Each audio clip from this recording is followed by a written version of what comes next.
La vérité cachée derrière Sparte. Pour la plupart d'entre nous, le sexe est motivé par le désir, la connexion et l'amour. Pour les Spartiates, ce n'était rien de tout cela. C'était un ordre, un devoir biologique imposé par l'État pour une seule mission: forger les armes humaines les plus redoutables que le monde antique ait jamais connues. Les Spartiates n'étaient-ils pas élevés comme des personnes, ils étaient fabriqués comme des soldats, et leur création ne commençait pas sur le champ de bataille, mais dans la chambre à coucher. Oubliez le mythe des capes rouges et des discours héroïques. Derrière la légende des 300 se cache une vérité dérangeante. Un système froid d'ingénierie humaine, si extrême qu'il rend les dystopies les plus sombres presque clémentes. Au cœur de cette machine, il y avait le contrôle absolu de l'État sur la reproduction. À Sparte, le choix personnel n'avait aucune valeur lorsqu'il s'agissait d'amour ou de famille. Le gouvernement agissait comme seul entremetteur, unissant les citoyens selon leurs forces et non leurs sentiments. Des magistrats âgés, des hommes endurcis par des décennies de guerre, examinaient les jeunes mâles comme du bétail, évaluant leur taille, leur endurance, leur lignée. Il était le guerrier grand, large d'épaules, issu d'ancêtres honorés. Elle, la femme robuste et fertile, aux hanches larges et au corps solide. La beauté n'était pas un luxe, mais un signe de bonne santé, de bon sang. Les mariages étaient arrangés par l'État, des unions froides et stratégiques destinées à produire une descendance supérieure. L'amour était inutile, le désir optionnel. Le corps n'appartenait plus à l'individu, il appartenait à Sparte. Chaque citoyen avait le devoir de renforcer l'État par sa lignée. Le rôle des femmes aussi fut déformé. Elles n'étaient pas perçues comme des épouses ou des mères, mais comme des vaisseaux du peuple spartiate. Leur valeur dépendait de leur capacité à porter des enfants forts et sains. Dès leur jeune âge, les filles spartiates s'entraînaient, non pas pour le combat, mais pour l'enfantement. Elles couraient, luttaient, lançaient des javelots, afin de conditionner leur corps à enfanter des guerriers. Leur volonté ne comptait pas, seul leur corps importait. On leur enseignait que leur champ de bataille était le lit d'accouchement, et que leur plus grand honneur était de donner naissance à un futur soldat. Mais le système allait encore plus loin, vers un domaine presque monstrueux. Que se passait-il si l'épouse d'un guerrier célèbre ne pouvait pas concevoir? Ou si elle donnait naissance à des enfants faibles? Et si, ailleurs, vivait une femme en excellente santé, mariée à un homme âgé ou peu vigoureux? Sparte avait sa réponse, une clause glaciale dans son code social. Un guerrier fort pouvait être autorisé, voire encouragé, à engendrer un enfant avec la femme d'un autre. Ce n'était pas de l'adultère, c'était un devoir civique. L'utérus d'une femme pouvait être prêté au service de l'État, et souvent, le mari y consentait. Avoir un enfant fort, même d'un autre homme, était un honneur pour la maison, et pour Sparte elle-même. Les notions d'amour et de fidélité étaient écrasées sous les bottes de l'eugénisme d'État. Le but n'était pas le bonheur, c'était la perfection du sang. Lorsqu'un enfant spartiate venait enfin au monde, ce n'était pas un moment de joie, c'était un test. Le nouveau-né n'était pas remis dans les bras de sa mère, mais emmené dans un lieu sinistre, le lait, la salle d'inspection. Là, des anciens, les gérontes, attendaient.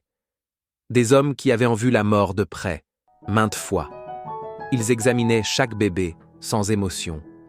Nus, tremblants, les nourrissons étaient inspectés de la tête aux pieds, jambes, dos, cris. La moindre faiblesse pouvait sceller leur sort. Ce n'était pas de la cruauté gratuite, mais, selon la logique spartiate, une nécessité. Sparte était une petite caste guerrière entourée d'ennemis et d'esclaves, les Ilotes, 10 fois plus nombreux. Dans un tel monde, la faiblesse représentait un danger pour toute la cité. Un bébé fragile n'était pas une charge, c'était une menace. La pitié d'aujourd'hui pouvait signifier la destruction de demain. Sparte vivait selon une seule règle, la survie par la force. Si l'enfant passait le test, il était rendu à sa famille, non comme un fils, mais comme un futur soldat appartenant déjà à l'État. S'il échouait, il n'était pas tué par le fer, mais emporté sur les pentes du mont Taïget jusqu'à l'Apotète, le dépôt. Là, le nourrisson était abandonné au vent, au froid, aux bêtes. Une mort silencieuse, sans témoin. Pour Sparte, ce n'était pas un meurtre. C'était un retour à la nature. Ce que la nature avait créé imparfaitement, il le rendait au nom de la force collective. Et ce n'était que le début. À 7 ans, le garçon entrait dans l'agogé, le programme de formation le plus dur jamais inventé. Arraché à sa mère, il rejoignait une vie de faim, de froid, de coups et d'obéissance. Le confort était l'ennemi, la faim un maître, le vol une vertu, tant qu'on ne se faisait pas attraper. La punition n'était pas pour le vol, mais pour l'échec. La leçon, le succès justifie tout. L'échec n'a pas d'excuse. L'agogé ne formait pas des soldats. Elle fabriquait des prédateurs. Des êtres durs, rusés, sans pitié, obéissant sans hésitation. Le silence devint leur armure. Chaque mot devait frapper comme une flèche. La moindre faiblesse, la moindre erreur entraînait la honte ou la douleur. À travers cette cruauté institutionnalisée, Sparte forgeait des enfants capables de supporter la torture sans un cri. Le rituel le plus terrifiant de tous avait lieu à l'autel d'Artémis Orthia. Les garçons devaient voler des fromages, placés sur l'autel, tandis que des hommes les fouettaient jusqu'au sang. Ce n'était pas une épreuve de vitesse, mais de douleur. Le but, endurer sans crier, sans pleurer, sans faillir. Certains mouraient en souriant, couverts de sang, fiers d'avoir prouvé leur valeur. À la fin, ces enfants devinrent des armes parfaites, mais à quel prix? Ils étaient forts, disciplinés, invincibles, mais vidés de leur humanité.